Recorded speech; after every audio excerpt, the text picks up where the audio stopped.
at a site over Sydney. There are new concerns over the Attorney General Eric Holder investigating and reviewing his own actions and those of his department and the targeting of journalists that included Fox News correspondent James Rosen. The conversation got heated, shall we say. Here was Juan Williams and Bert Hume battling it out on Fox News Sunday. Eric Holder did not conduct the probe that led people to somehow come to the madhouse conclusion that James Rosen is somehow a co-conspirator, is somehow to be suspected. Wait a minute, was that not in the FBI affidavit seeking? He signed the affidavit as Attorney General of the United States. He did not conduct the probe. So the question is, how do you go at something so that you would come to the conclusion that a working reporter with a long-standing, excellent career in Washington is somehow now involved in espionage? That's the question. Well, the problem is it went to Holder, and he okayed it. He okayed the work of his investigators, and so now, as the Attorney General... You're saying he's not ultimately responsible as the head man of the Justice Department, who personally signed off on this? That's what he signed off on. The question is to go back and look at the work of the investigators. I understand that, but how can he, if he signed off on it, how can he investigate it? Because now is an opportunity, and he's the exact right person as Attorney General of the United States to see what prosecutors did and how they came to this conclusion. Well, wasn't he supposed to see all that before he signed off on the affidavit? You can't see everything. You should hear what they talk about during the commercial break. Gretchen Hamel, Executive Director of Public Notice. Marianne Marsh, former John Kerry advisor, Democratic strategist. Ladies, good morning to both of you. Gretchen, I want to start with you. Are you going to defend Britt on this, or are you going to defend Juan Williams on this?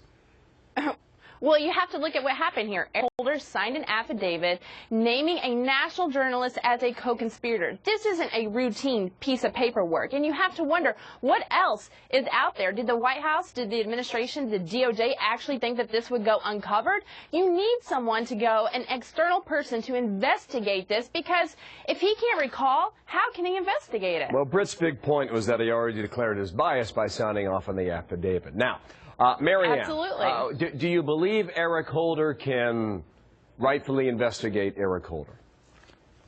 I think at this point the answer is yes. To call for him to remove himself is premature at best, and the precedent it would set would be damning for everybody, because if Eric Holder has to remove himself for anyone who has any concern over any subpoena he signs, that's the Attorney Generals, both Democrats and Republicans, would have to live with that. That's a dangerous precedent that you don't want to set at this time. Why is that so dangerous, Marianne? Explain that.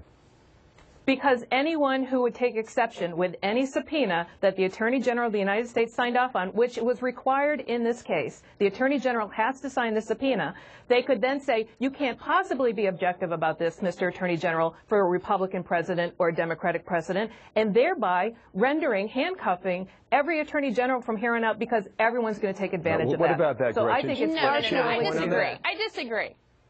I mean, they should be held accountable. This goes far beyond, whether he signed it and setting precedent. This is about a government that has gone too far and needs to be reined in. This is a government that has done things with the IRS, that has threatened the Associated Press, our freedom of speech, CBS News. This needs to be investigated by someone who is unbiased, outside, because this goes beyond incompetence. This goes to a heart of a matter that we need to be able to hold the administration and hold our government accountable. Marianne, I think the point you're making, Marianne, is that you're not opposed to it at some point, but right now don't do it.